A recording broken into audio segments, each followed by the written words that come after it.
Someone was like, so you probably have some more time to do your podcast now, and I was like, yeah, let me lay something out for you though. The one is a sports podcast, and there's no sports happening. And the other one is a pop culture podcast where there are no movies and no events happening. So let me lay out for you everything that we can talk about. He once had a diaper obsession and would dig his dirty diapers out of the trash. He's Hunter George. He once had a hole in his knee and didn't even know it. He's Bo Mullet. And this is the Hunter and Bo Show.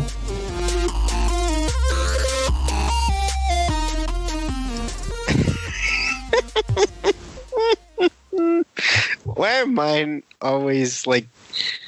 Yours are usually like something happened and you didn't know it. Or you got yourself into some awkward situation, and mine are always like I did something weird or stupid. Mine are always like he wasn't aware, or he was an awkward person, and yours are like this guy might have grown up to be a serial killer.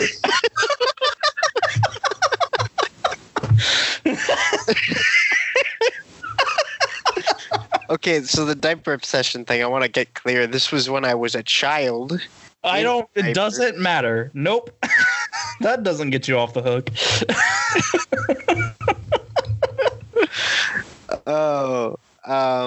Anyway, you want to go first? No, but you know what it reminds me of? What? It's sometimes dogs go through a phase where like my dog went through a phase where they would, you let them out to do their business. Yeah. And then they do their business, and then they turn around and eat it. But I wasn't like territorial over my feces. I'm taking into full consideration here the similarities are similarities. It's not the exact same thing. You're not eating it, as far as I know thus far. So the thing was, okay, when you throw something out and you just feel so nostalgic and it just hurts your being, and it doesn't matter if it's like an old sock that you used to wear or a t-shirt or trash or waste. Yeah. I would get so attached to my diapers that I would wear that I would cry my head off if someone changed me and threw it away. And so I would have to go run to the trash can, and I would dig it out and put it back on.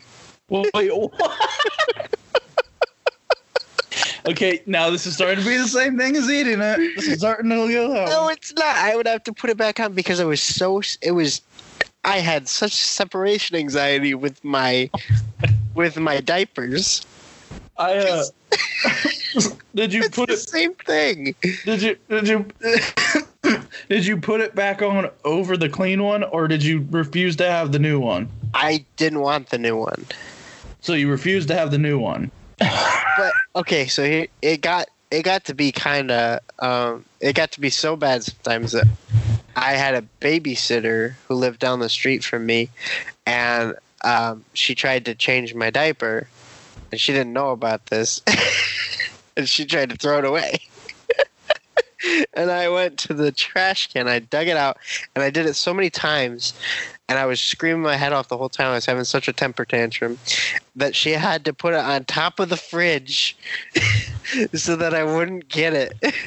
Your parents didn't explain this to her? I don't know. I was 3. I don't know, or 2 or 3. I don't remember. But well, I'm just thinking if this is something that I don't think your age has anything to do with it. If this is something that I know that my child does, and I leave them in the care of someone else, and I'll say, oh, by the way, if he needs his diaper changed, just don't do it.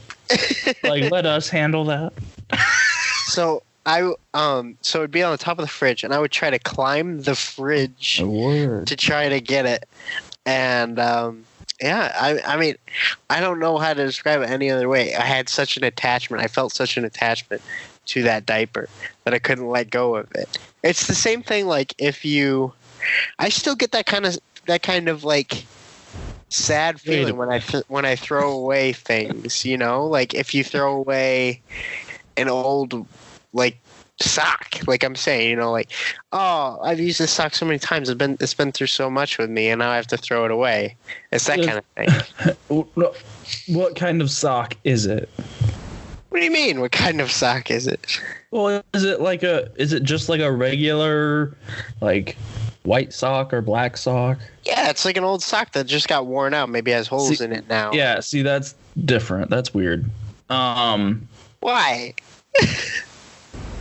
See, or like a shirt, or like a shirt that you've had for like a long time and it has sentimental value. I relate to the shirt. The sock is what I don't. Sock's the same thing. No, it's not. Why? Socks don't have an immediate connection to anything. Or like a pair of underwear. Absolutely not. Like you wear. Okay, so if you like have a few pairs of underwear that you've just like had throughout the years, and now they're getting worn out, you need to throw them away, buy new ones. That makes me sad every time I do it. Like I'll do it. See, I don't. Sad every time. I don't mind stuff like that. What do you mean you don't mind stuff like that? Like I can throw that out away, no problem. Like I don't have any emotional connection to socks or underwear. It just makes me sad. I might get bummed if about like a shirt.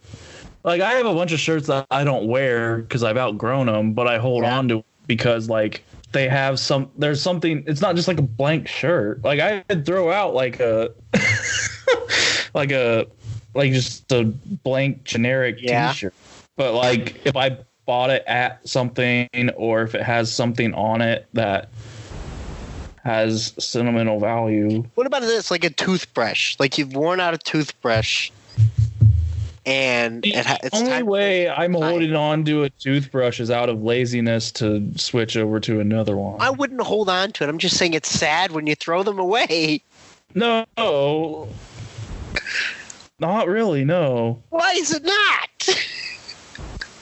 Because what has a toothbrush? I mean. It's you. I know what the answer to that is, so I'm not going to ask it. But so much, and it's become a part of you. You picked that toothbrush out because you loved how it looked. Maybe the color was your favorite color or something. That is not any judgment on how I buy toothbrushes. What? How do you buy toothbrushes then? I see. Oh, that one's $9.99. That one's $8.99. It does the same thing. I'll take that one. $8.99. What kind of toothbrushes are you buying? Oh. I don't know. I just threw out a price. They're not that expensive. Maybe I just get nicer ones that last longer, and then I grow less attached to them. How would you grow less attached to one that's more expensive? I would be way stingier with a more expensive toothbrush. I don't understand how you give sentimental value to these objects. Okay, there's objects and then there's objects, and they've become like, say I can throw out a piece of trash, no problem, like wrappers, old food, paper. I just want you to know, I want to thank you because I know my mom listens to the show and she gives me a ton of crap about not throwing stuff out, and I think she can get a new appreciation based on what you're talking about. I still throw it away. I'm just saying. It's hard. To do like a wrapper? No, not that kind of stuff. I'm talking about the stuff that I've been talking about, like socks or a blanket. Perfect example is a blanket. A blanket's different than a sock. A blanket's different than a sock. Obviously. It is. Yeah. But you don't see what I'm saying. You don't understand. I do see what you're saying. Socks are different and are treated different. Okay, so what if a blanket gets like a really bad stain on it, won't come out, you have to throw it away? I wouldn't throw a blanket out because of a stain. Maybe that's where we differ. Well, no. If it's like a blood stain that you can't get out. Oh, you gotta like hide the evidence or something. No. I'm just saying, like, what if you get you get an injury and you start bleeding all over the place? You have to use a blanket because it's the closest thing around. You have to use that and wrap it around your leg or something. If I love the blanket enough, I'll bleed out before I use it. I'm not. And you don't understand what I'm saying? Oh my gosh! Well, so I said blankets are different than socks. Going off scenarios that even if it's just a random old blanket, like it's not. If it's a random old blanket that means nothing to me, I wouldn't have a problem throwing it out anyway. Why wouldn't you have a problem throwing out a blanket, no matter what it is? It depends on the blanket. Okay, say you walked into someone's house and they have a blanket sitting on the couch, and they hand it to you and say, "Throw this away when you leave." I have no attachment to that blanket. It's not my blanket. It's a blanket. What it does inherently is, I don't know. It's you can't throw it away. What do you mean? Why not? I mean, I would throw it away, but it would physically hurt me every time I would. I mean, are we talking? Is it like a super nice blanket that they have that they just want me to throw away? No, it could be just some ratty old blanket. Then what's the deal? I don't understand what your argument is. You never understand. You just won't. I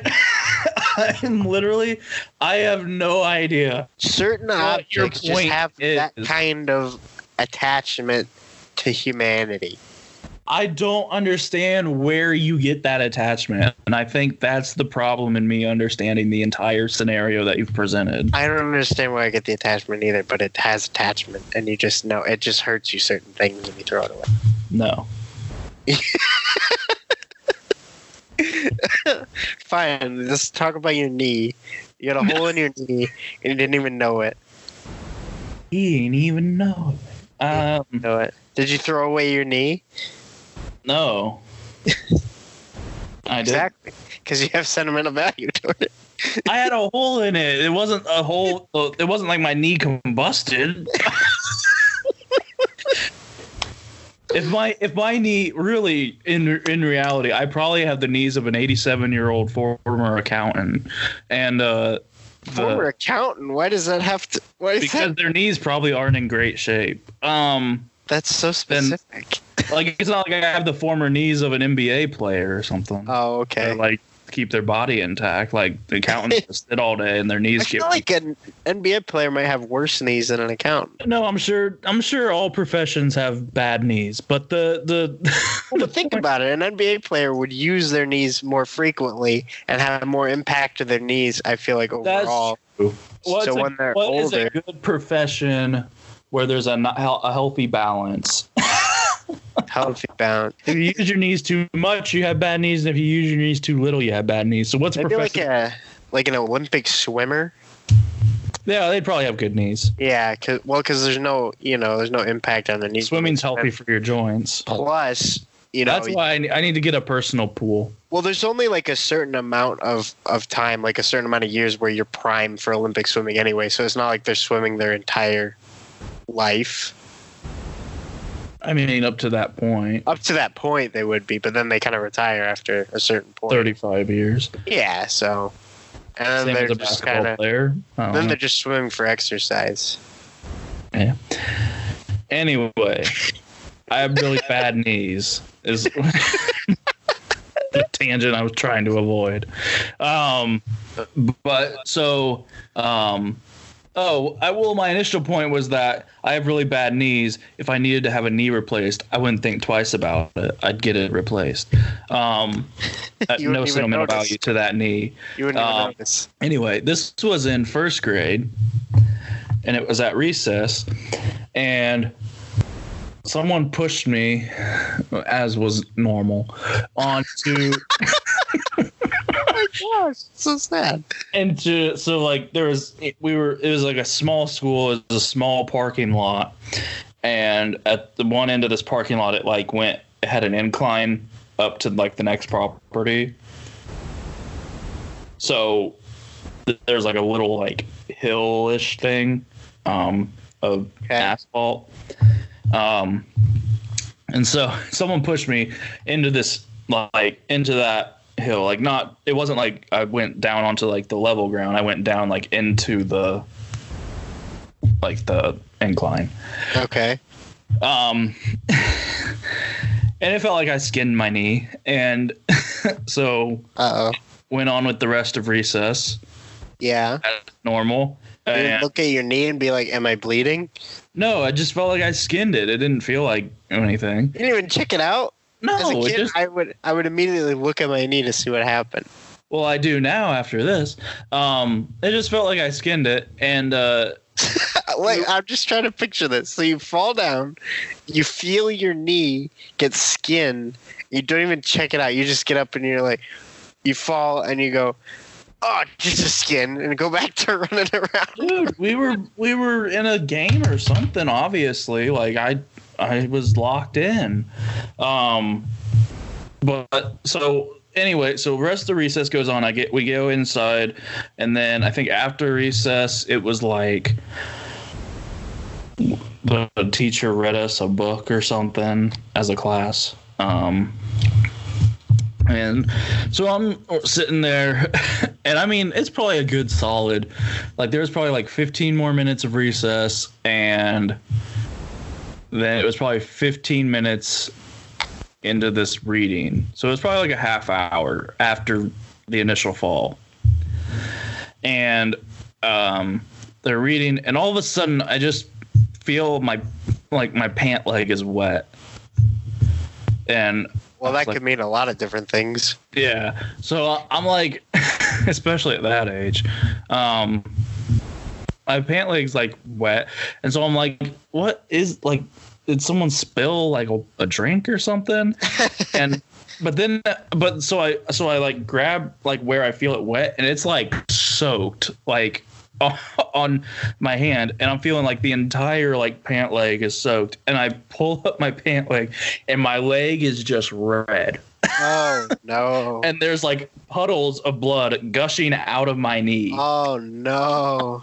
Like, and I'm like, and I raise my hand, and the teacher's still reading. Your hand. Yeah, I raise my hand, the teacher's still reading. And I have my hand raised, and she's like looking at the book, and I'm sitting there with my hand raised, and eventually like this girl sitting next to me looks over at my leg and starts freaking out, and she just starts yelling. And the teacher's like, "What's going on?" And I was like, I just need to go to the first aid or something." And she was like, "Well, what for?" Like, and because she hadn't seen it. And I was like, "Well," and I was like, "Well, look at my leg." Yeah. She's like, "Well, what for? Why are you disrupting class or whatever?" And I was, I literally just said, "Oh, there's just something with my leg." And then she sees it, and she's like, "Oh my!" She like starts freaking out because like my leg, like when I say my leg's like red, I mean like no part of my leg is my skin color. It is all blood red. And so, and she was like, "Oh yeah, okay, yeah, you go over there," because it wasn't super far away. And she didn't like take you. I would have like rushed the kid over there. And so I walk over, and you know, as you stand up, like it's just running out faster because it was kind of pooling as I was sitting with my leg out, but now it's just like full on running out of my leg. So I get to the office, and I'm like, "Hey, I need like a Band-Aid."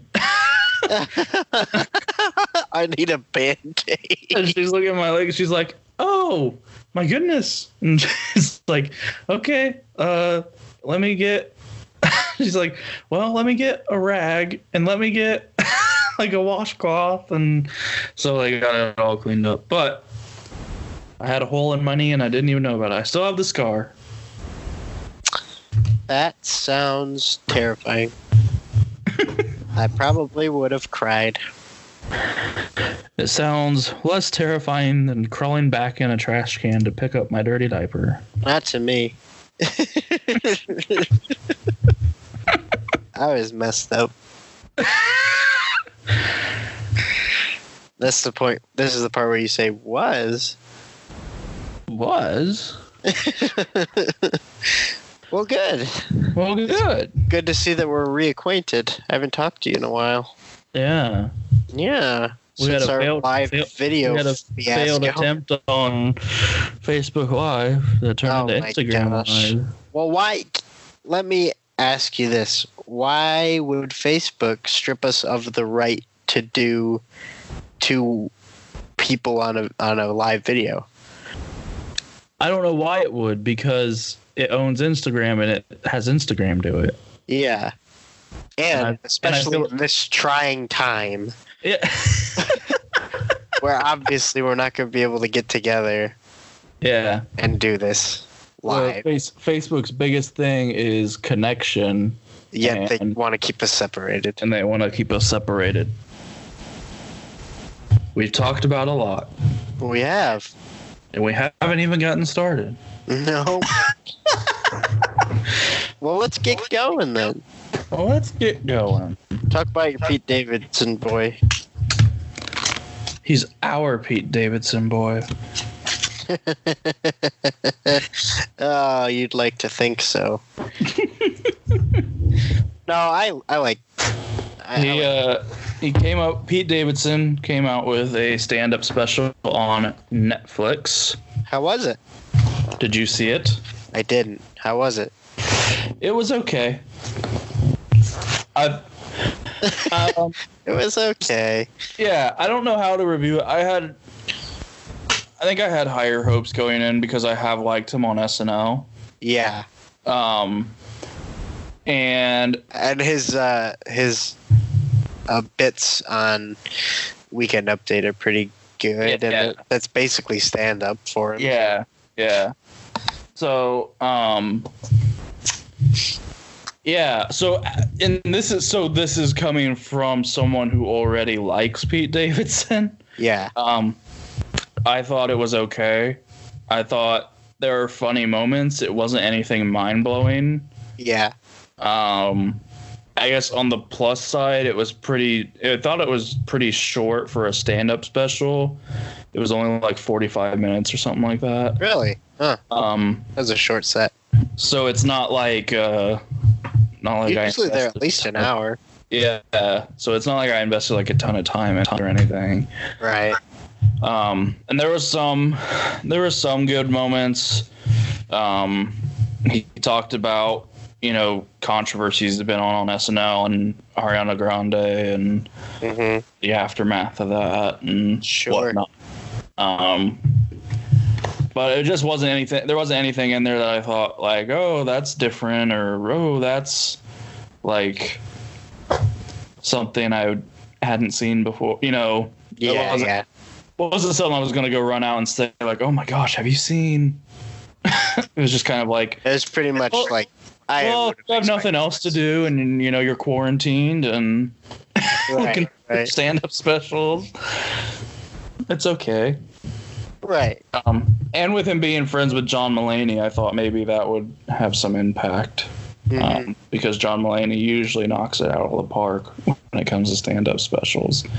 I'm not overly convinced on John Mulaney in other forms, but stand-up is really his. You're not like him as an actor, or? Well, I don't like. Have you seen the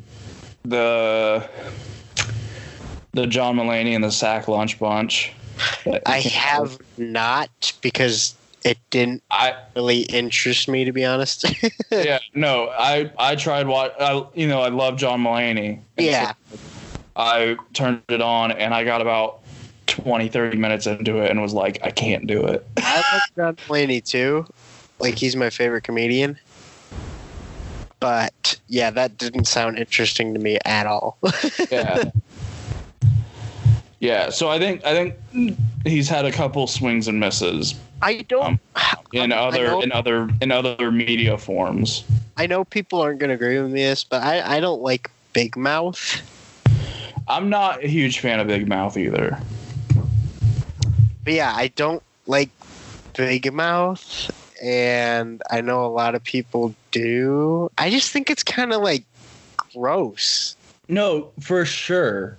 I had the same when I tried out because I love Nick Kroll, love John Mulaney. I love a lot of people who are doing voices for this show. I do too. And I think it's like an all-star cast, but I just think it's gross. Yeah, so I tried it out. I think I watched like 3 or 4 episodes, and I was like, I just can't do it. Just like everything about it is just like disturbing to me. Like the animation style is off-putting. The animation style is odd.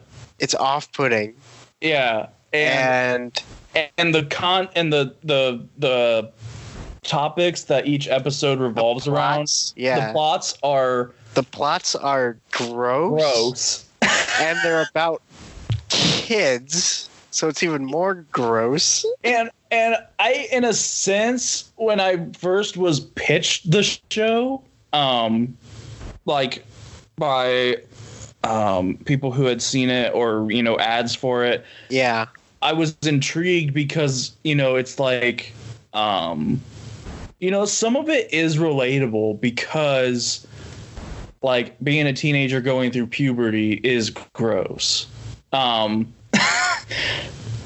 so I understand. It deals with the topics of a teenager going through puberty, but it elevates them to such a level where it's like, this is just disgusting. I understand that relatability of it, and like, you could relate to a few things, be like, oh yeah, that's how I was back in middle school, but I wasn't like that. No, and oh my gosh, it's just disturbing. I don't know. Yeah, I can't get into it. I understand people who like it, but I can't get over the... I mean, it's kind of the same way with me and Family Guy. Like, I know a lot of people who love Family Guy. I used to love Family Guy. And that was like the big thing when I was in school, and I've never been able to get into Family Guy or The Simpsons or anything like that. I've never really been able to get into The Simpsons, but I was a huge Family Guy person for a while. Or like South Park or America, like Cleveland Show, all those different. Yeah. Adult cartoons. Yeah. Yeah. Yep. Yeah, I don't know. I was able to get into Phineas and Ferb. I thought that was Phineas and Ferb was fantastic. And I wasn't really able to get into Rick and Morty either. I disagree with you there. I love Rick and Morty. I'll watch Rick and Morty night and day. I watched the only episodes I've seen of Rick and Morty are ones I've watched with you and or Drew. Yep. And I just wasn't overly impressed. That makes me sad. That's okay. That's okay. Not everybody has to agree, and that's okay, Hunter. Calm down. So yeah, the Pete Davidson stand-up was okay. Okay. In short. In summary. In summary. Yep. Do you want to talk about Tiger King? I do want to talk about Tiger King. So it's my understanding that you haven't seen Tiger King. I have not understood. Here's what I know about Tiger King. I have not seen it. I really don't have any interest in seeing it. I watched the trailer on Netflix. You say that now. I from what I understand is it's this blonde mullet guy with polygamy out the wazoo. Yep. Who houses these tigers, and there's a controversial way of how animals are treated. Yeah. And there's someone who murders someone. Yeah, sort of. So just watch the first episode and you'll be hooked. So it's a mini documentary series, and it's about this guy named Joe Exotic. And okay, everybody on this entire show is insane. Literally crazy. But this guy, he's like the worst of them all. So he's the blonde mullet guy who has at one point in the show, he has 2 husbands at the same time. Mm-hmm. And then he ends up marrying someone else after that. And it's just, oh my gosh, it's so crazy. So he loves tigers. And he opens up a zoo because it's his passion. And he has all these tigers and all these animals. And he, like, is breeding them.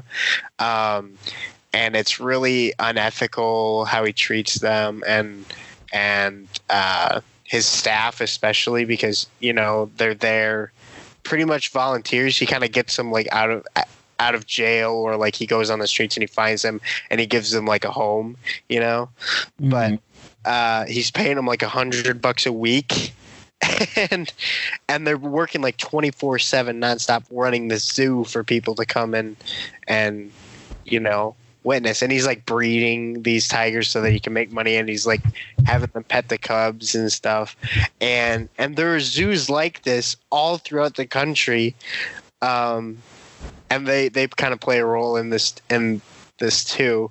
But essentially, I don't want to get into like too many spoilers or anything, but there's this woman, Carol Baskin, and she runs sort of like a big cat. It's called Big Cat Rescue. It's like a cat sanctuary in Florida, in Tampa, Florida. And she's like totally against all these other zoos that are treating the animals kind of unethical, because they'll breed these tigers, and, you know, they won't have the resources to take care of them, or they'll exploit them, and you know, which in my opinion, Carol Baskin kind of does some of the same things. She just doesn't breed the tigers. Essentially, she'll just keep these animals in like a safe space where they can live out the rest of their lives, because she's rescuing them. You know? I have seen where this lady and someone else are like on a heavy PR tour right now, because they were told they're like suing the makers of the documentary because they were told that it would make them look good, and this documentary just makes them look really bad. It makes it look like she set up someone to kill her husband or something. Okay, no, that's what Joe Exotic is saying. He's saying that she killed her ex-husband. No, that's what she's saying. Like, that's not what happened. Well, obviously, yeah, but that's what, like, Joe is saying, you know, like, he has, like, all these campaigns going on about, like, she killed her husband. I don't think the documentary makes it look like she did kill her husband or anything. I think it's... I don't know. From what I've heard, the people who who have seen it say that she definitely did it. Well, listen to me. I've seen it, and I'm telling you right now. And I don't think O.J. Simpson said she did it, and takes one to know one. That's true. But I think the documentary is very documentary. I think it's very objective. I don't think it's like trying to sway you one way or the other. I think it presents the evidence. It presents everything that, you know, the whole story, and I think it lets objectively. Objectively. I think it lets you decide for yourself. Mm-hmm. Like, obviously, it has people's opinions in there, but not from the filmmaker's point of view. It's other people's opinions on the matter. It's not like they made it look like she totally did. Like, the filmmaker went and interviewed different people and had them say their opinions, but the filmmakers never gave their opinion on it or had it look like it was a certain way. So I don't agree with that. But I don't. When I watched it, I was like, I don't think she killed her husband, but I also don't really like her very much. Yeah, it sounds like a whole bunch of crazies, and apparently this is a show that. In it. Apparently, this used to be like a show that was like available for everyone, and like it used to be like on the internet or something. Okay, yeah. So there was it's crazy because Joe Exotic had this zoo, and he paid this producer to come and film his internet web show that would get like very few watchers, and so he'd do like a show every night at 6:00, and it'd just be him talking about like whatever and like showing his zoo and stuff. And on the side this producer wanted to make a reality show about Joe Exotic and the zoo, to, become a reality show on network television. It would be this huge thing. But then all the data, because they've been filming it for like a year or two or something, and so they had all this data and all this footage that they kept in this studio on the zoo property, and the whole building burned down. And from what it tells you, you begin to think that maybe Joe was the one that burned it down, because he wouldn't have any ownerships or right to that footage, and he didn't realize that, and he got angry when he found out that he wasn't the owner of it. And so it makes you think, okay, maybe he did this to himself. And so all that footage was lost, and it was never backed up anywhere, so that never became a show. Yeah, there's so much drama. It's like you'd think someone was like writing this for a movie or something. It's crazy. So you think maybe this documentary was pre-planned? No, I don't. I definitely don't. I'm just saying, like, these people are characters like out of a story. It's crazy. I don't like the way it's overtaken everything. Like, I can tell you, like, what is it? Hello, Cool Cats and Kittens or something? Yeah. Cool Cat Kittens is Carol Baskin from Tiger Rescue or Big Cat Rescue. I just I don't get it. I watched the trailer. Okay, you didn't watch the show. I watched the trailer and it gave me no desire. It is just to watch the show. It is so entertaining to watch these crazy people, and you need to watch it. I did see a couple memes where there's the husband and wife in bed, and though not of the show, they're just like oh yeah, I know what you're talking about. That meme. The husband and wife in bed, and the wife is saying, "Oh, I bet he's thinking about how to protect our family from COVID-19." And on the other side, the husband says, "I could have had a tiger for $2,000 this whole time." That's what I was saying. Okay, that's the biggest shock for me this whole time. I thought a tiger would have cost like up to $50,000, like on the low end. Up to $50,000 on the low end. But it turns out like the high end for tigers is like 10,000, and the low end is like 2,000. And it's like, oh my gosh, he could have gone and bought a tiger. Like, I didn't realize they were so cheap. Come on. And I saw another one. There was someone driving in a car with a skeleton, and from the show. Okay, I don't remember that. That's kind of the point of this meme, is that it said, by this point in the show, we had been so dazed by how crazy everything was. We saw this guy driving in this car with a skeleton in the passenger seat, and we didn't think anything of it, and the show didn't feel a need to explain it. I don't remember that at all. So that was probably the least crazy thing that happened in the whole show. I saw the trailer and I thought, why is that? And then everyone was talking about it. It is a fun time, to say the least. I really liked it. And I really liked the filmmaker, because there's a few points where he's kind of in it talking to people, He's just kind of funny. I don't know. Like, you can just tell he thinks that all of this is really crazy. Well, Bo, why don't you give me a little scoop on the morning show? Because I haven't seen it. Okay. I know Nick Kersonis we had on, and he had seen it back when we had him on. Yeah. And I remember him mentioning it. But so I took a couple things that he said into consideration while watching it. But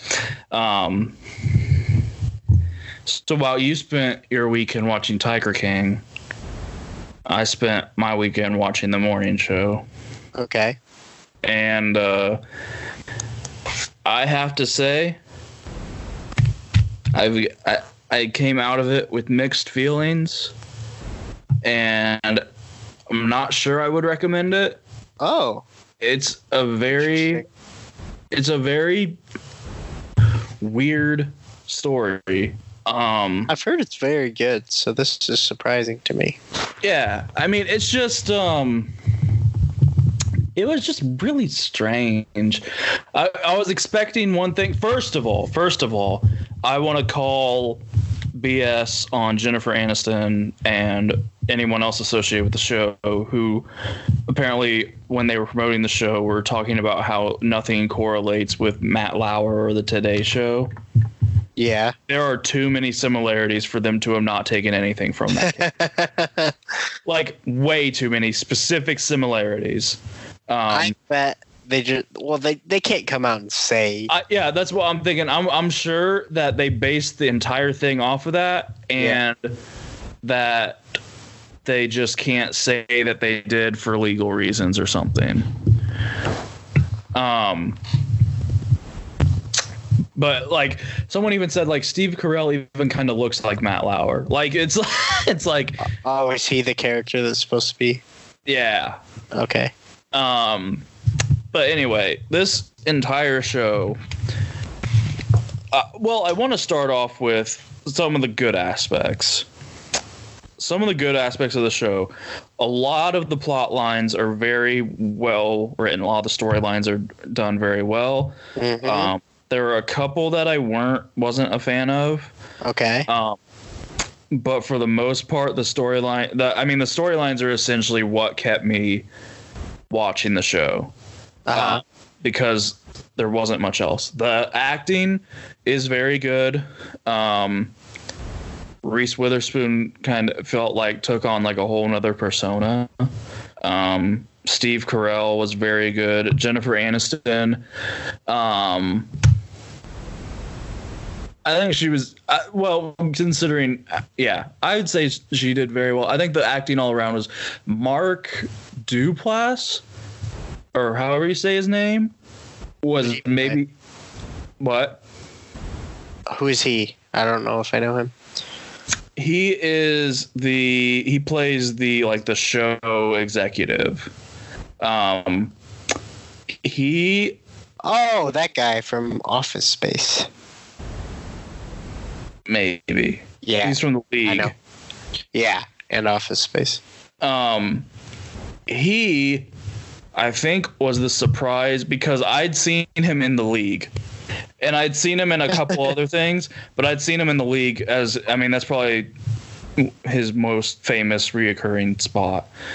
And he's also in Bombshell. Remember that? Yeah, I remembered him from that. I watched that, by the way, and I completely disagree with you. I would have totally seen it in the movie. Oh, stop. In the movie theater. Oh, stop. No, I will not stop. I was sitting in the movie theater saying I feel like I'm at home. Anyway, I thought he was the surprise because I'd seen him in such a the League was kind of like a raunchy comedy show, and he was like a very dramatic with comedic parts. Yeah. But it was the morning show is very more strictly dramatic than anything else. Mm-hmm. Wait, Mark Duplass wasn't the guy from Office Space. He just looks incredibly like him. See, I didn't think he was in that movie. Well, he looks just like the guy. Ron Livingston is that guy's name. Sorry. Go ahead. So I thought the acting was good. I thought the storylines were good. The things I had a problem with were, I think there were 0 characters that I was rooting for. Oh. Like it seemed like just a batch of awful people. And really just confirmed my dislike for the news because I thought, well, if this is how we're portraying these people act outside of the camera, right? See, Bombshell made me think that too. Yeah. So, I mean, I guess Mark Duplass's character and Reese Witherspoon's character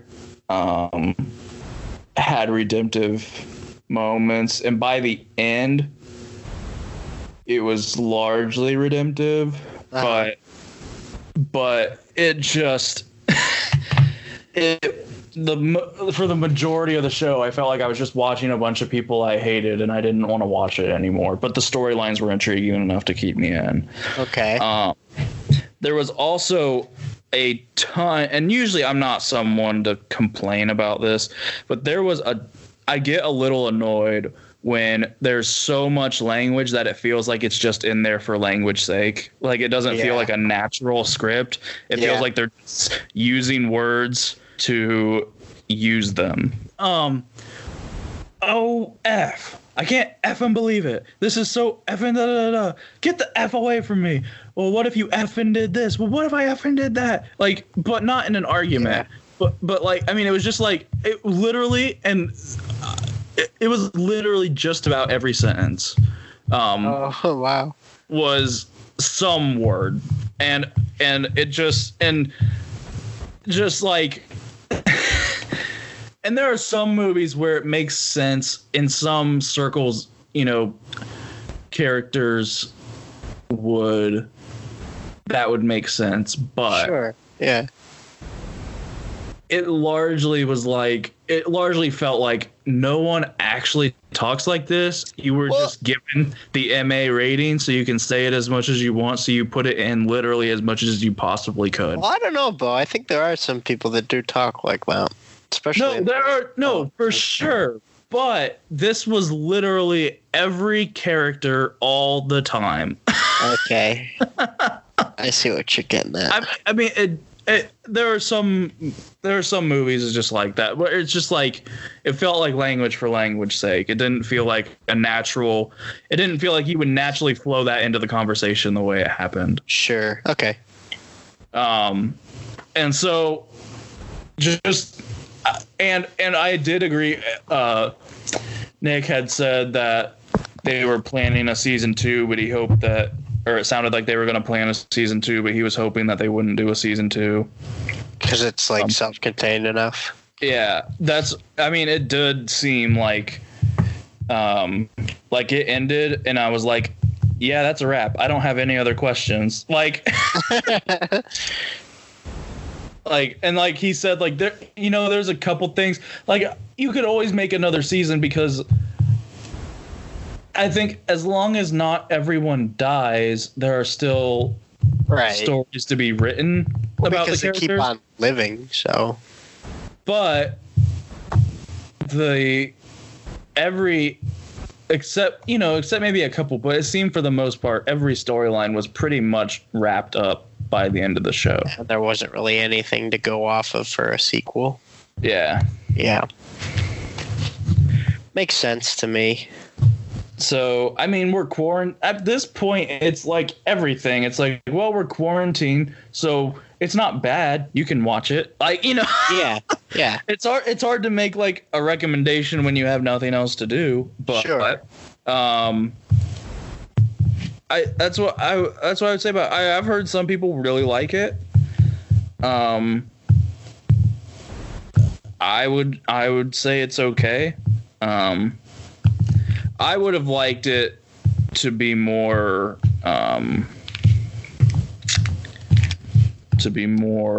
like based on a true story than it was very highly fiction. I mean, like, it was definitely a fictional story. Well, yeah. Based around real events. Okay. Let's talk about This Is Us, Bo. So the season's over, and it's just in time because we're all quarantined forever. Yeah, the season's over, and it's just in time for me to have nothing but time to watch This Is Us. Yeah. But I'm really glad that they were able to wrap it up and like with filming and everything before this outbreak happened. So what did you think of the ending of This Is Us? It just about killed me. I actually the ending of the season it was rough. It was very rough. It wasn't the most emotional episode. No. But it was definitely the most aggressive. No, it was very aggressive. I would actually say the episode prior, I believe, was the spoilers. The episode before, I think, was What If Jack Lived? Yeah. Oh, that was so emotional. I was highly disappointed with that episode. It took a completely different turn than what I was expecting. What do you mean? It became with the preview of the show, I had emotionally prepared myself to see a played out scenario where Jack lived. Yeah. And what I got was an episode centralized around Randall. See, I had never envisioned this, so it didn't disappoint me. But seeing as you had envisioned it, that would make because sense. the preview had said, "What if Jack lived?" and it was all with footage of Jack in the future. Right. And so I envisioned an episode where I saw if Jack had lived, instead of an episode where this is how Randall thinks it would have gone if Jack had lived. Yeah. I understand that. Honestly, I was upset with Randall a lot this season.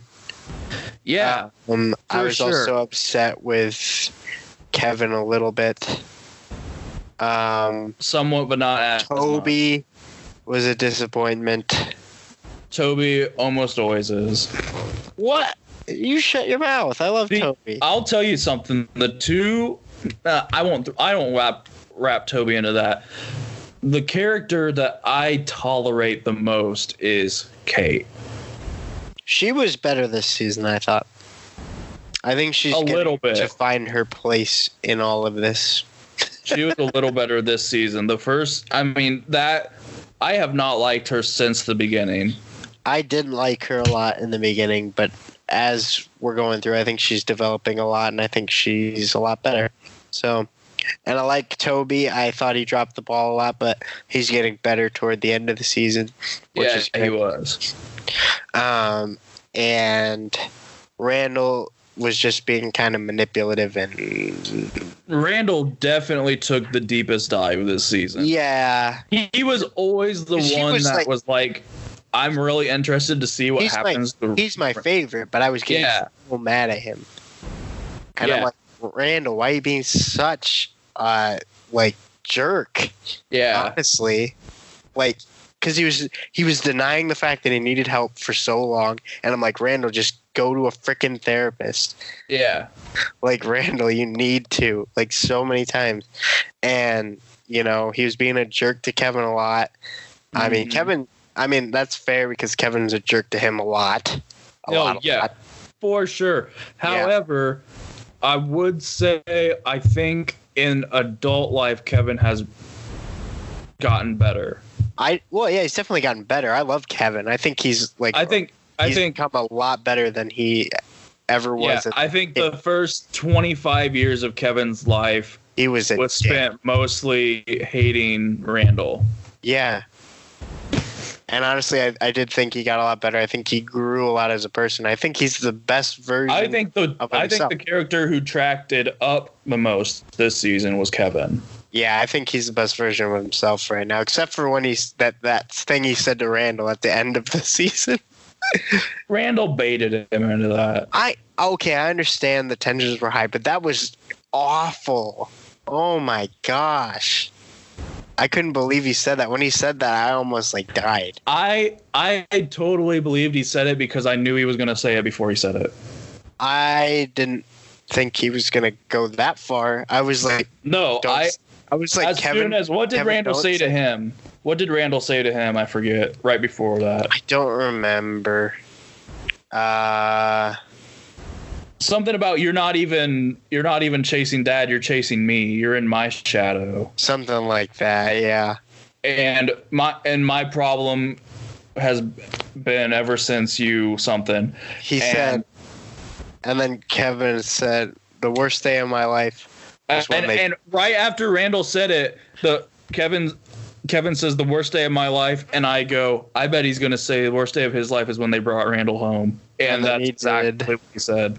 Oh, that was awful. It hit me so hard because I thought they had grown so much and had mended their relationship so much, and then it just completely shattered. Randall shattered it. I think it was both parts, but yeah, mostly Randall. Yeah, no, I think that's why I am not as upset with, because I do think so. As much as Kevin was awful to Randall, I think Kevin has been awful to Randall for so long. I think the show's explained this, that Kevin was always jealous of Randall because Randall always got extra attention and had good grades and stuff like that.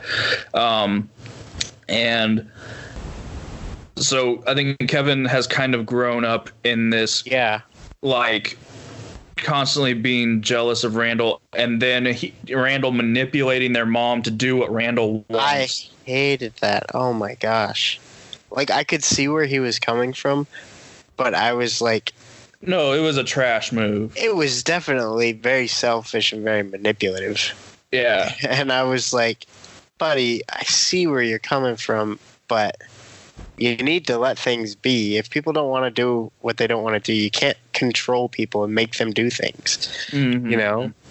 It's just so I have less of a problem with Kevin because I know while what he said was heavy, that has been the place of the most hurt for him. And you can definitely understand where he's coming from when he says it, but oh man, it was harsh. Oh man. And there were several times during that fight where I was like, oh, Kevin's going to hit him. Oh, Kevin's going to hit him. Oh, watch out. He's going to I thought they were going to get full-on fist fight. I honestly thought so, yeah. And then he said the thing, he's like, I'm not some out-of-shape mugger. Oh, yeah. What are you going to do, sucker punch me? I'm not some out-of-shape mugger. Yeah, and I was like, oh, he's going to, they're going to tussle. They're going to tussle. Oh, they're gonna tussle. Yeah. So no, I think this was the most emotional season since season 2. Yes. Can I don't know. There was some of that stuff with Nikki that I just found in season 3. Season 3. Yeah. But I think I would agree. Season 4 on a more consistent basis. Season 3 was definitely emotional. I'm not saying that. I think the whole show is emotional, but I think overall. Season 1 I did not find very emotional. See, and that's why you're crazy. I think season 1 was definitely very emotional, but I think it was just getting you ready for season 2. Yeah, no, season 2 is by far the most emotional. Yeah. I just want to say I hate one storyline. Literally awful. I can't stand it. What one? Let me see if you can guess. I'm trying to think. One storyline. Who does it have to do with? That would give it away. Jack? Like Kate and Toby's son? No. You hate one storyline. Is it Kevin and the girl from the army? Okay. No, not in the army. Wait, Kevin's kid? You tricked me into admitting it too quickly. Wait, Kevin and the girl that got pregnant? Kate's Kate's friend. Why do you hate that? I literally thought that was hate really cool. that storyline so freaking much. Why? I am terrified about that storyline. Why? Because that will ruin the show. I disagree. I don't know why you're saying that. I cannot stand that storyline. Why? I'm asking you why. You're not giving me. You're just saying that you can't stand it. I'm fired up. I cannot stand it because I can't stand her. I have never liked her ever since she was introduced as a character, and now she's going to be around in a very significant role. She was meant to be hateable when she was first introduced, but now she's different. She's changed, and she's a better person. Nope. Yes, she is. Nope. I think she's fine. I don't even think she's been in it enough for you to judge that. No, she has been in it enough. You just said she was put into the show to be hateable.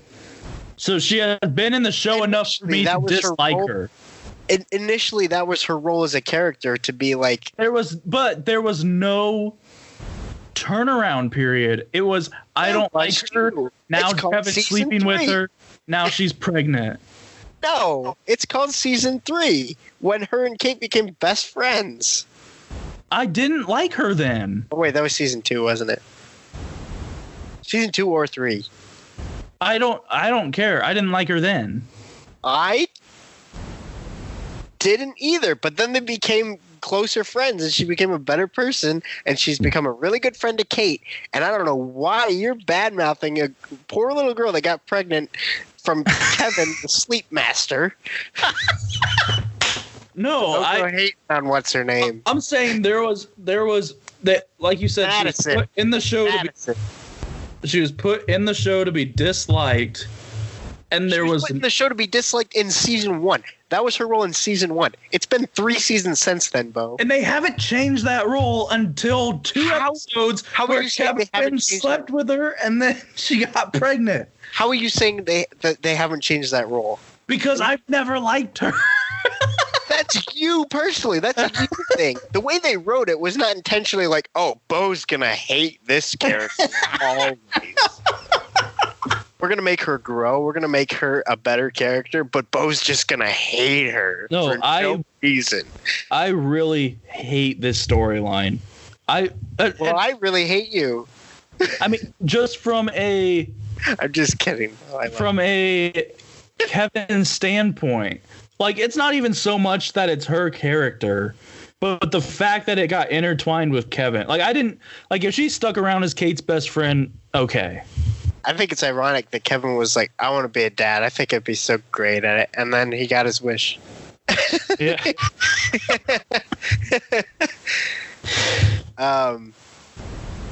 I'm excited for Kevin and for Madison, and I think it's going to take their characters to a whole new level, presenting all these challenges in such a wholesome way that I think it's the culmination of Kevin's arc. And you're saying that it's trash. It is. No, it's not trash. You're trash. That's what you just said is exactly what I'm afraid of. I think it's the culmination of Kevin's arc. And if that's what the culmination of Kevin's arc is, I will be greatly disappointed in how Kevin's rest of his story turns. Kevin is so scared that he is going to turn out the opposite of his dad because he thinks his dad was the best dad ever. And he just wants to be just in his defense. And now he has the opportunity. He was. In his defense, he was what? Jack. Yeah. Well, obviously, yeah, but... I mean, it is a lot to live up to. No one's disputing that Jack wasn't Jesus, Bo.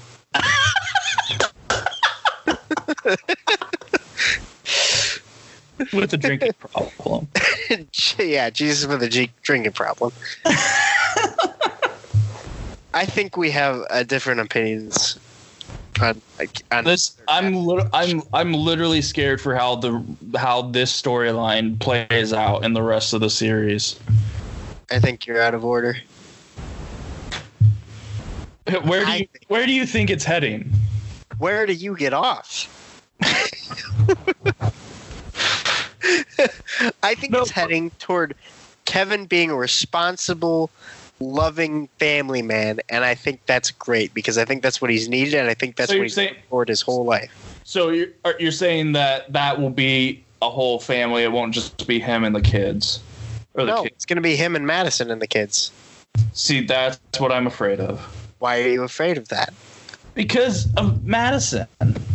What is wrong with Madison? There's nothing wrong with this woman. I'm worried that this is going to turn into exactly what you said because Kevin made a mistake by sleeping with her. And now that's just going to be his life. What do you mean? How do you know it was a mistake? It wasn't a mistake if he's willing to... It was very clearly a mistake. They should not have ever slept together in the first place. Okay, but they did, and now they're choosing to deal with it instead of walking away from, everything. No, I would be more on board with working to deal with it where she has the kids and he's a part of their lives, but they're not together. Okay, I'm not saying that I think they're in love right now and they need to get married and have, this whole family right away. I think it's something that they're going to work toward, See, I don't want that. Why don't you want that? That is so responsible and such a good thing to do, and I don't know what is wrong with you. Because she is not right for him. Why don't you think she's right for him? You don't even know. I really don't like her. You really don't like a character that hasn't been developed. That is with a character that I do really like. This storyline will derail the whole Kevin side of the show, which is a third of the show. I strongly disagree. I'm gonna butter you up. If this hadn't happened at all, I would be fine. Oh man, I think this was such a good turning point for Kevin's arc, and I think you're so wrong, and I can't wait to prove you wrong when season 5 comes out. I live in a state of fear, not because of Corona, because Kevin is currently in a situation. You just need to wait and see how the relationship develops. You can't even say anything right now when nothing has been developed thus far. Gosh.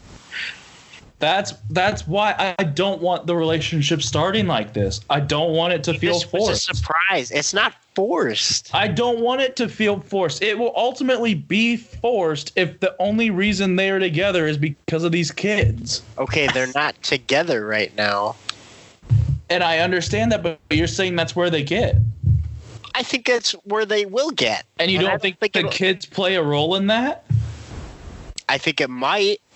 Yeah. I think it's possible. And in that situation, it feels forced. It's not forced if they're really good together. They're not. You don't know that. They haven't been together.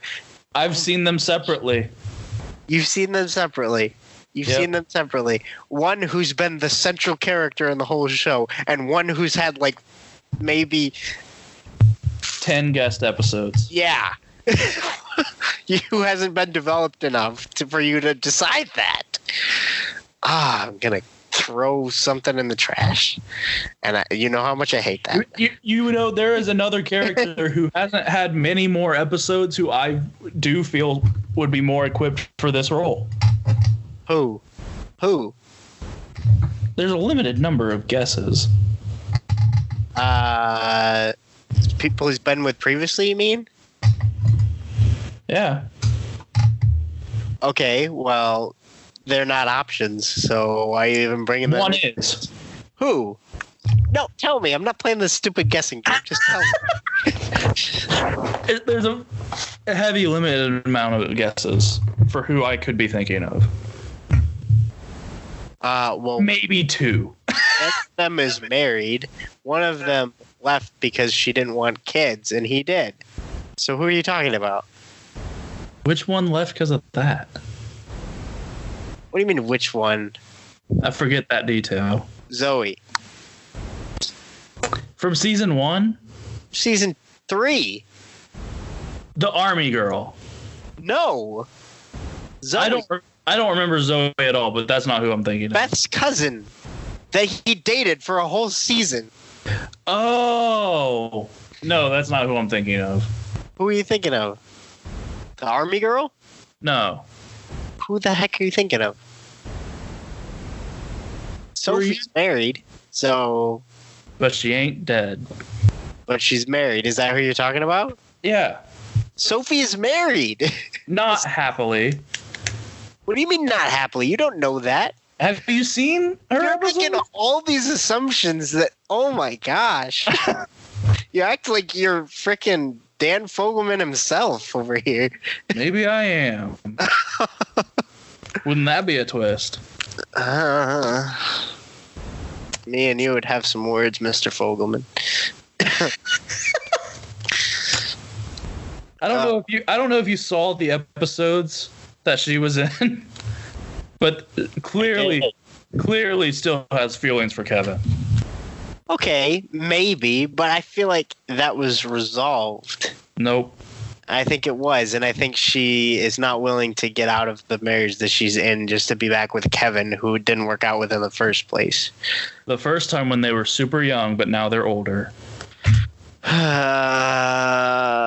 The first time I would argue was a mistake.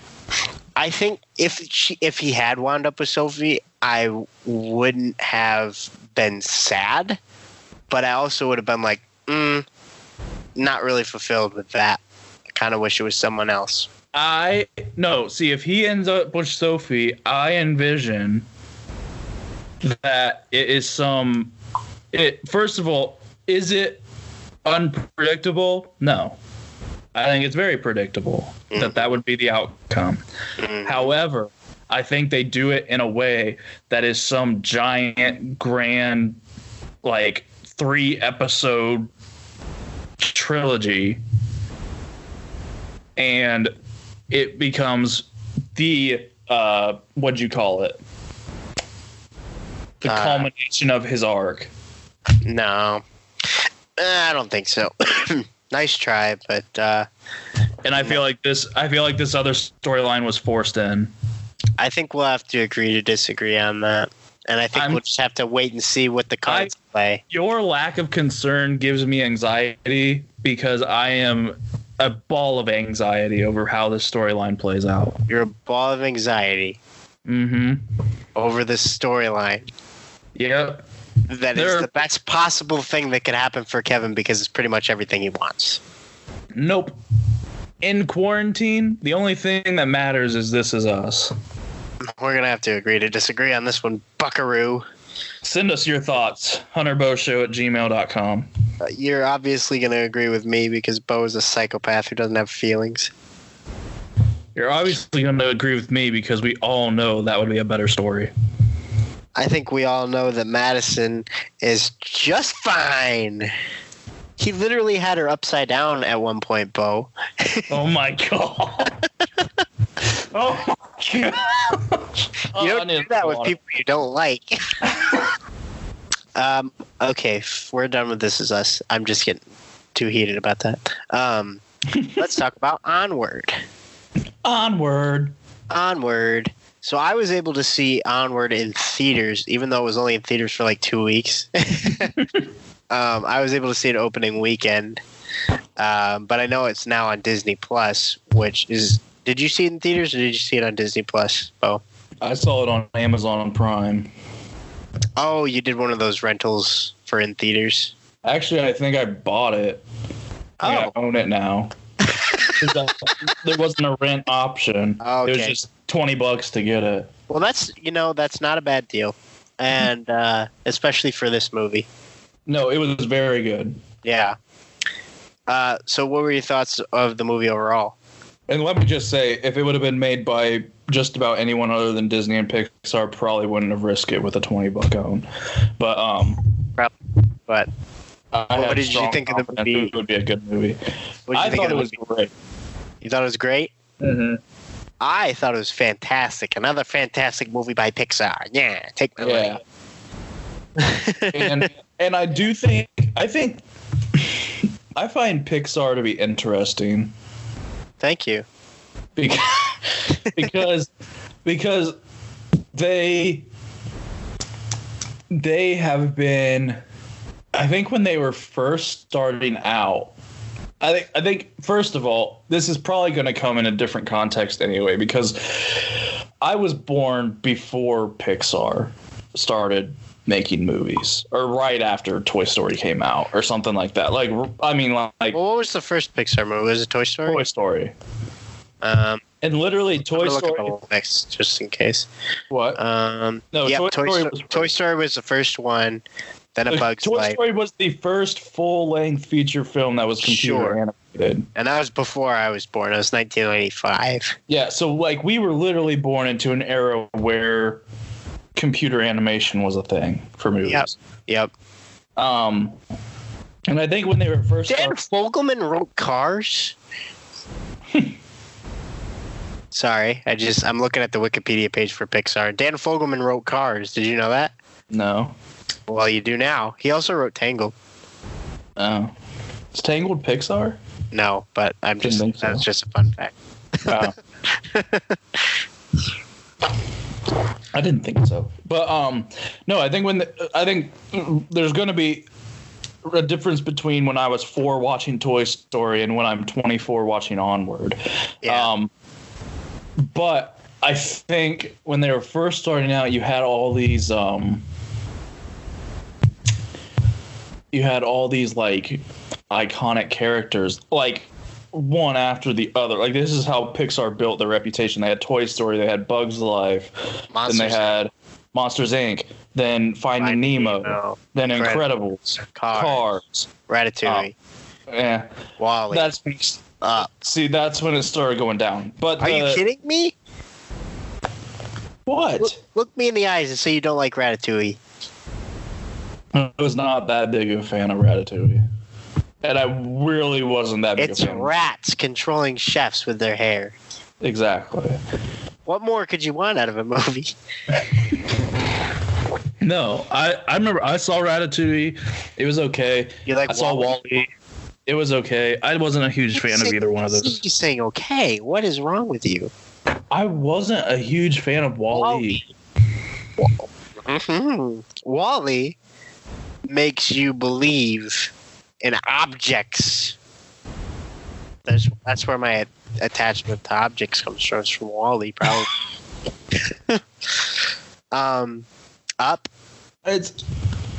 Up was okay.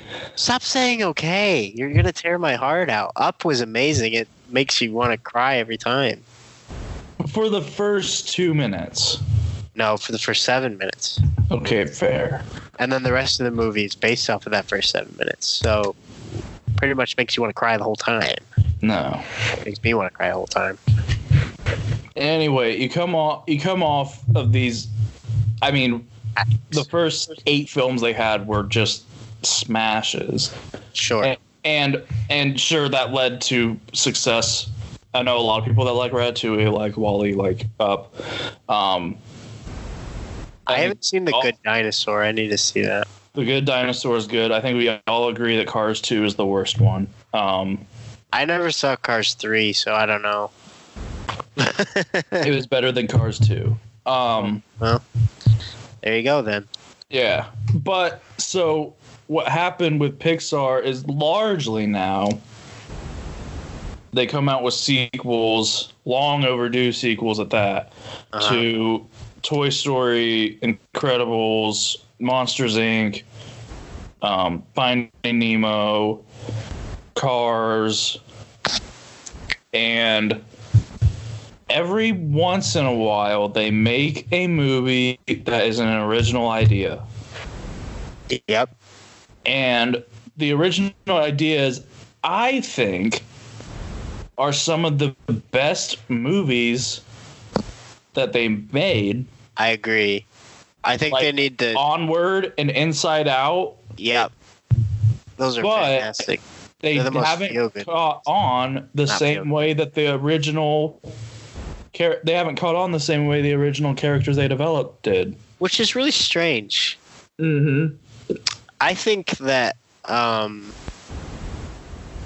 Pixar, they really get you they really know how to get you to feel. You know? Oh yeah, for sure. They're like, how can we make our audience feel? We're gonna just stab them in the heart every time. How do we make a movie for 6-year-olds that make 42-year-olds cry? As well as 6-year-olds. But yeah, Onward was definitely one of those. No, Onward was great. Chris Pratt and Tom Holland. Who would have thought Star-Lord and Spider-Man been great in an animated film together? I'll tell you what, I knew that. I knew that, but let me also say I thought Chris Pratt stole the show. Oh, Chris Pratt was amazing. Oh, Tom Holland, amazing. Tom Holland, great, but Chris Pratt, I thought, was the clear standout.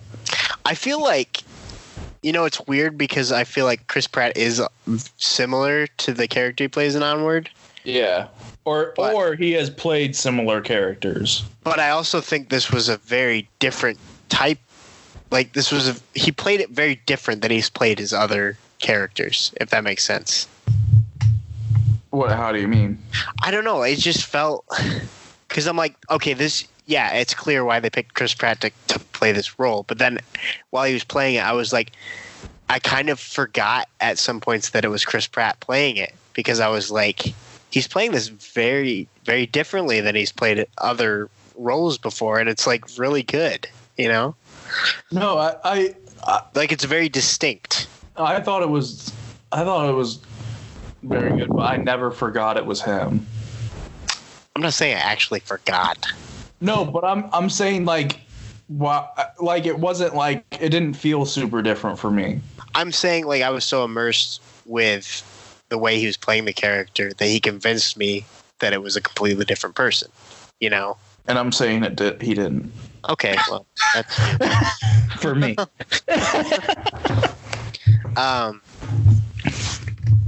But yeah, I just the whole storyline is set up to make you cry, because the whole time you're and just the twist anxious. at the end. Oh, the twist at the end. The whole wait, what twist? Spoiler alert. The twist where this entire movie has been Tom Holland's character. Oh yeah.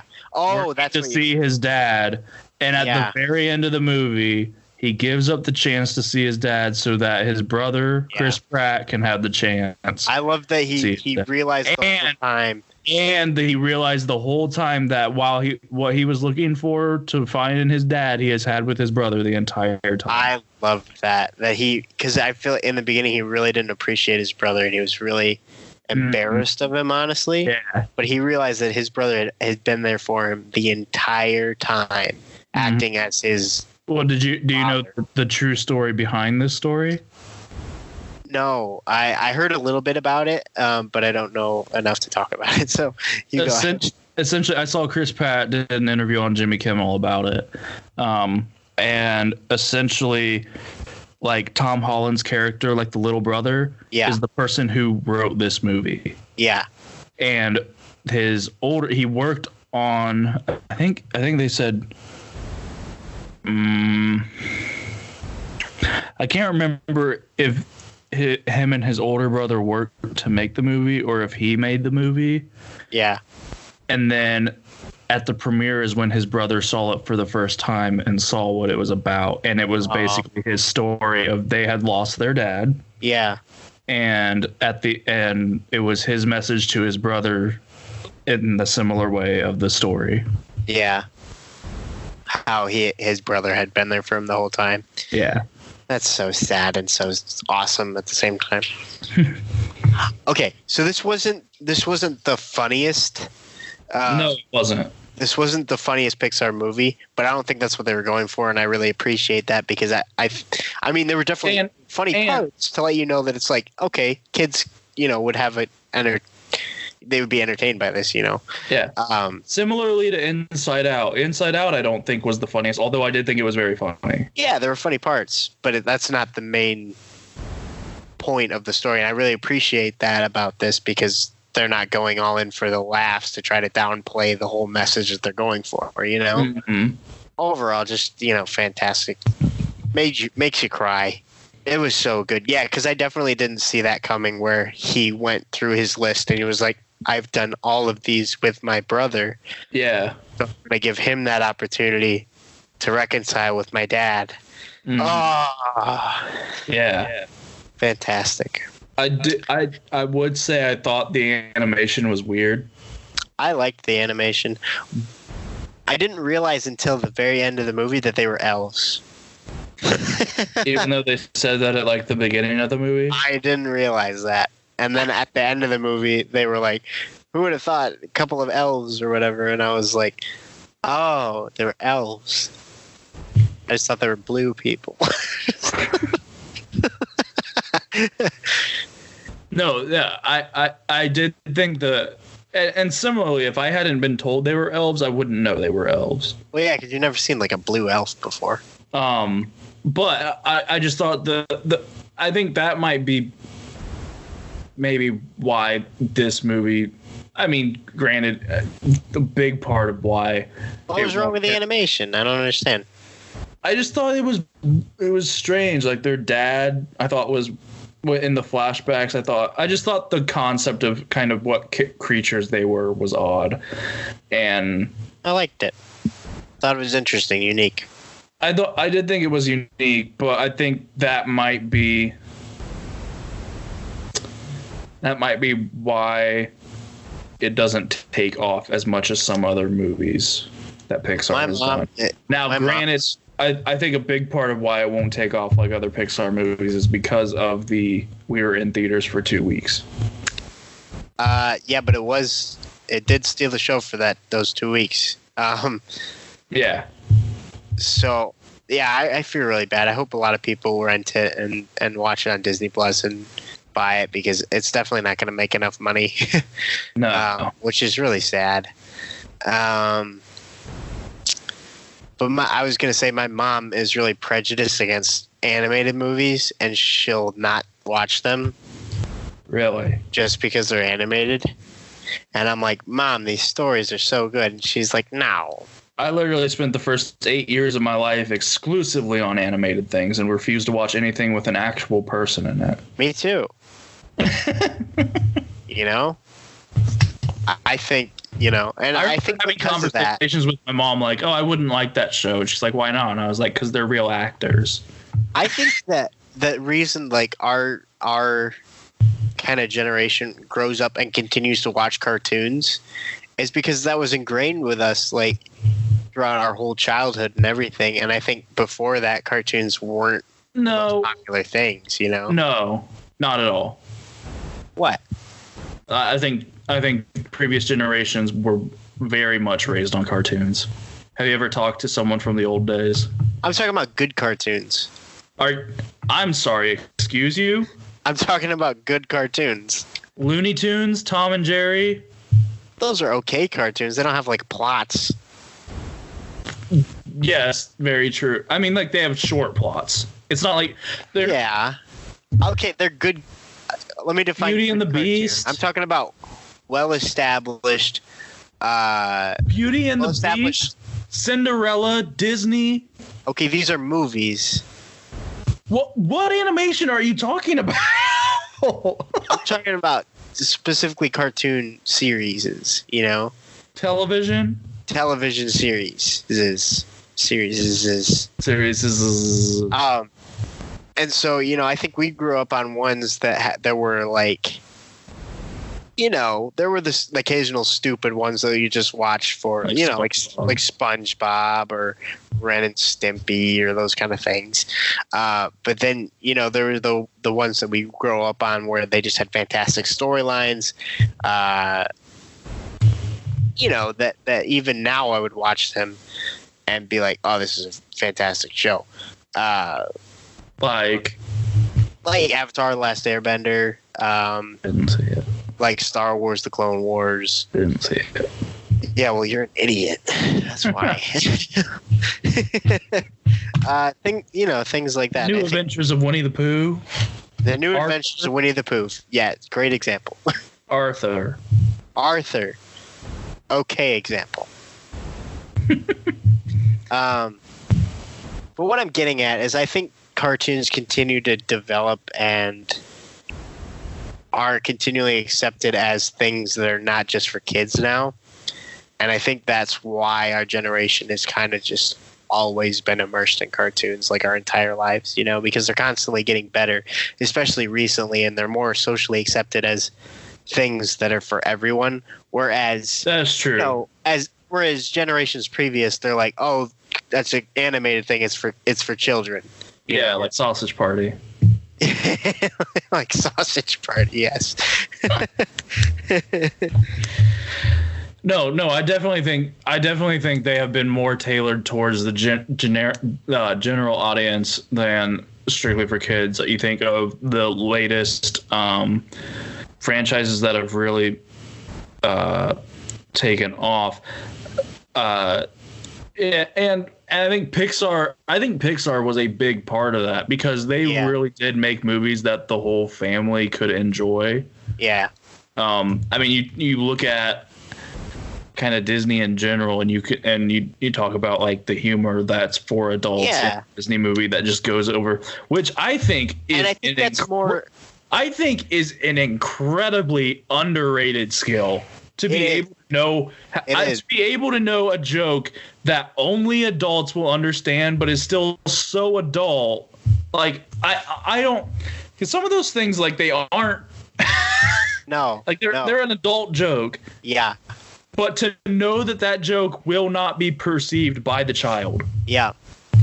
And then later the child will grow up and understand the joke.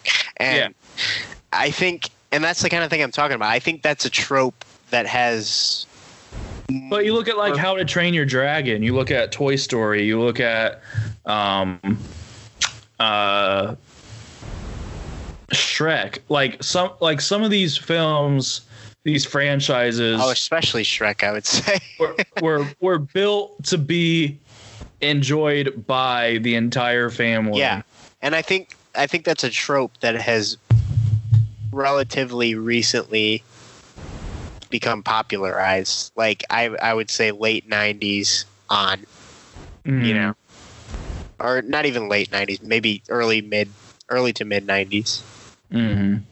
Like. You know, because even you go back and watch Toy Story.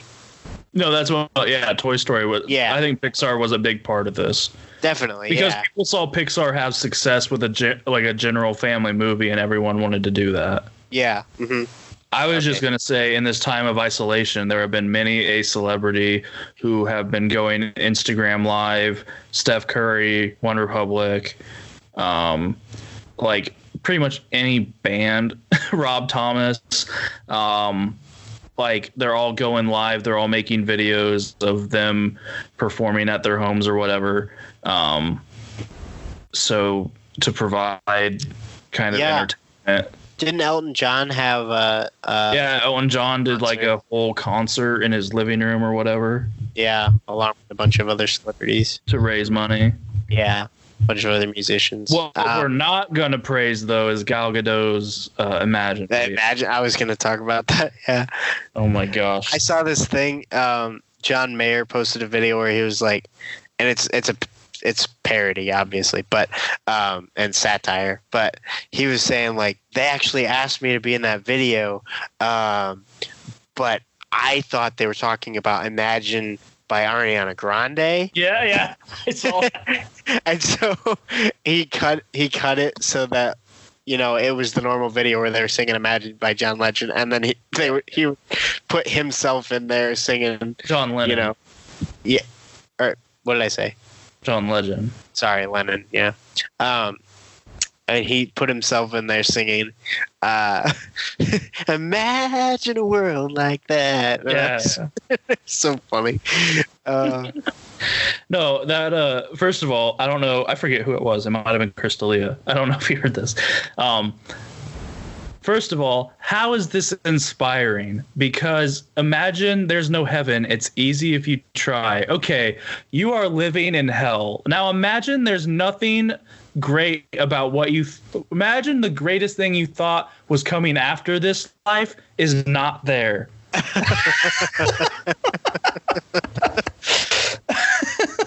Yeah. I don't know. I think they were just trying to give hope or something, but I don't think it really comes across. That was a misfire. But yeah. I've seen a lot of Instagram lives. I mean, people doing let's just throw it out there for our podcast. A lot of people doing interviews, a lot of people having conversation, a lot of people performing just to provide in a time where they can't do it in the traditional sense. I think social media has been a way to provide that for people still while they're stuck at home. Sure. And then movie delays. I want to talk a little bit because a lot of movies have been delayed. I'm so sad. It is awful. It's sad, but it makes sense because the theaters aren't open. But it makes me so sad because going to the movies is one of my favorite things to do. And I can't do that. No, I completely agree. But also, I would say it doesn't make sense. Why not? Because you could sell these movies to Netflix. You could rent them on Amazon for whatever price that you would have made. But see, I don't think it works that way. Amazon has the money. But Netflix has the money. Like, they all... Like, you're telling me... So, just a second. I have a pop-up, and it won't go away, and I just want to read this article because it has all the movies that got suspended. Okay. I really want to see Mulan, Black Widow. I'm not as excited about Mulan because it doesn't have the dragon and no songs. Yeah, I'm upset about that, but it does look... It does look very dark, though. It's PG-13. It's pretty cool. I don't know. No Time to Die got postponed to November. I know. And I was like, James Bond. Quiet Place Part 2 is delayed. Doesn't have a date here. Why did they push it back to November automatically for No Time to Die? I don't know. They're just like, November. Nah. Yeah. Apparently Peter Rabbit 2, but did anyone really care about that? I didn't care about the first one. Yeah. Apparently now it's in August instead of March, which I suppose it probably was going to come out in March because the end of March because of Easter. Yeah, but so it would probably make more sense to push that one back Easter's to the next in year. April, though. But it comes out at the end of March. Okay, so that's in theaters for April. You're saying you have 2 weekends before Easter. I guess I would have had it come out on Easter. I would have had it come out next year at the same time. I wouldn't have had it come out at all. Let's be honest. Yeah. Here's my most disappointing maybe. It's Fast and Furious 9 is pushed back a full year. Are you being sarcastic? No, this is the worst franchise ever.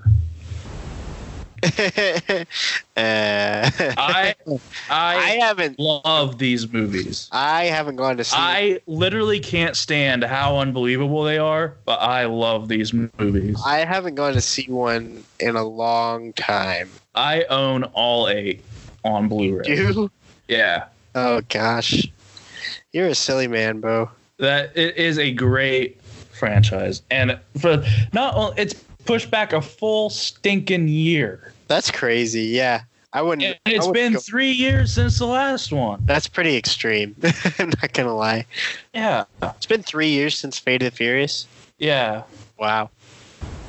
Because it was my junior year, I went and saw it with Austin Huntington. I did not go see it, and I'll tell you why. Because I didn't care. You're missing out. See, this is where we differ.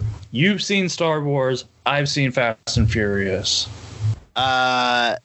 These are two very different franchises. I don't know if you can compare the two. They are both very long franchises, many movies. He says, see, this is the difference between you and me. I've seen Fast and Furious. You've seen Star Wars.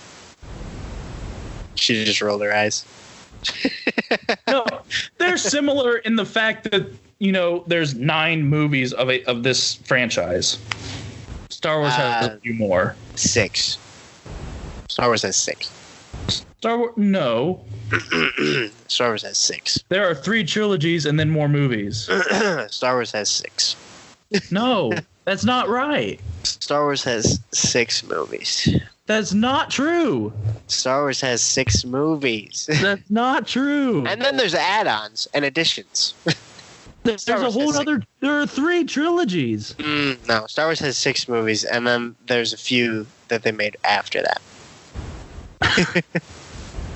Which one is a trilogy, and then there's a couple other stories. Yeah. Yeah, so there's like 11 movies. No, there's 6. And then there's spin-offs. Let's say that. The Lovebirds was postponed. Blue Story was postponed. The Artist's Wife was postponed. The Batman stopped production indefinitely. Aww. Yeah. The Truth, Mulan is postponed. It hasn't announced a new release date, but they're looking at 2020. The New Mutants was postponed. And it's already been delayed many a time. Yeah, New Mutants. I kind of just want them to say, this movie is not coming out. Yeah.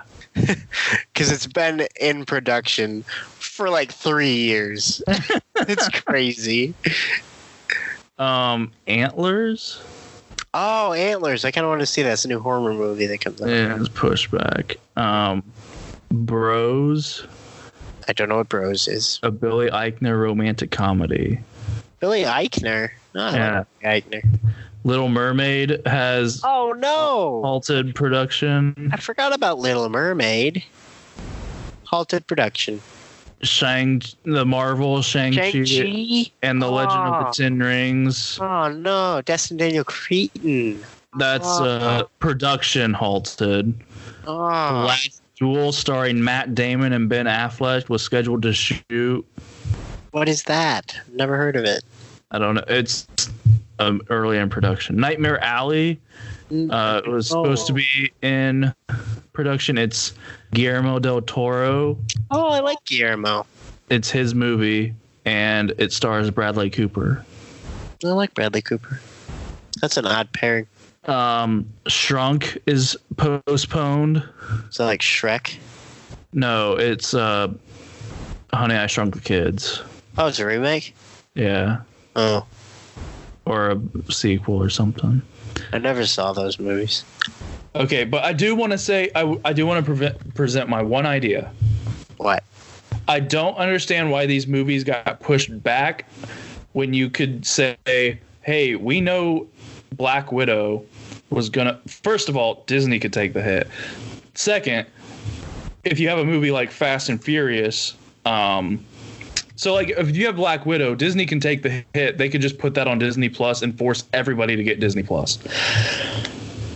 At least for a month. If you have a movie like Fast and Furious, I don't know why you don't say, we know Fast and Furious is going to make $1 billion. Netflix, we will sell it to you for $1 billion. I don't think Netflix would buy it. Or you say Amazon will sell it to you for $1 billion and you can charge people to watch it. I think you overestimate the budgets of these streaming services. I just think with movies like that, people are going to watch them. Yeah, it's true. I don't know. Maybe you don't sell it for the full price. Like, sure, maybe these companies take somewhat of a hit. But if you say like Fast and Furious, you say $500 million. See, I think when you're saying they're going to take somewhat of a hit, I think they stop listening then, because I think you overestimate the production company's interest in people's entertainment rather than their own well-being and their own money.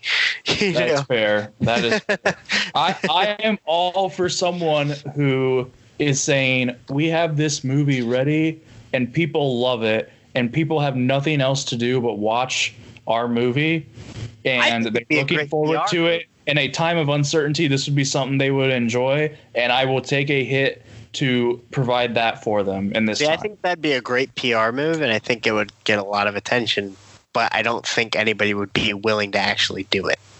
And until until a major player such as Black Widow, Fast and Furious are willing to do it, no one will do it.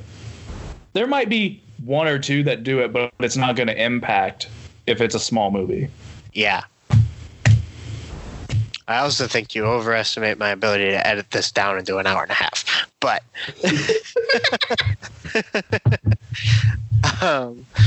well, it has been some time since we've had an episode. That is true. Do you want it to be a really long one then? Yeah, we got to make up for lost time. Okay. So yeah, if you want to talk about the... Yeah, what we're thinking about doing now is, since movies aren't coming out, since things have been delayed, and we're all in quarantine, and we don't have a lot of content to pull from, we're thinking about going back through some older movies, or even more recent ones too, and going through them and kind of doing a breakdown and a review of them, just as a fun kind of playful thing to do while we're in quarantine, and you know, something that you guys can listen to, maybe even some of your favorite movies. If you want to write us or message us on social media saying, hey, I'd love it if you guys could talk about this movie and kind of go through it and talk about your favorite parts, talk about what makes it good, what makes it bad. We'd love to hear from you. So just throw us your favorite movies, because that's kind of what we're thinking about for the next few episodes, at least until, you know, we're out of this quarantine. So yeah, if you have any ideas for that, throw us some movies. And yeah, we'd love to hear about it.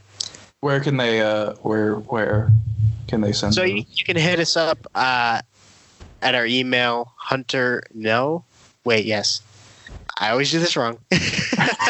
You can hit us up at our email, hunterbowshow@gmail.com, or on Instagram at hunterbowshow, or on Facebook at the Hunter and Bow Show. And I want to give a shout out to Nick Hersonis to be one of the people who sends us something, if for no other reason than to give me his thoughts on the morning show and how they compare with my thoughts. Yeah. That's a good idea. But I also feel like Nick Hersonis could provide a good movie for us to do. True. I think so as well. So anyways, thanks for tuning in for this long-awaited episode of... Yeah, it's only... Is this the first one since 2020? I don't think so. I think we've had one in January.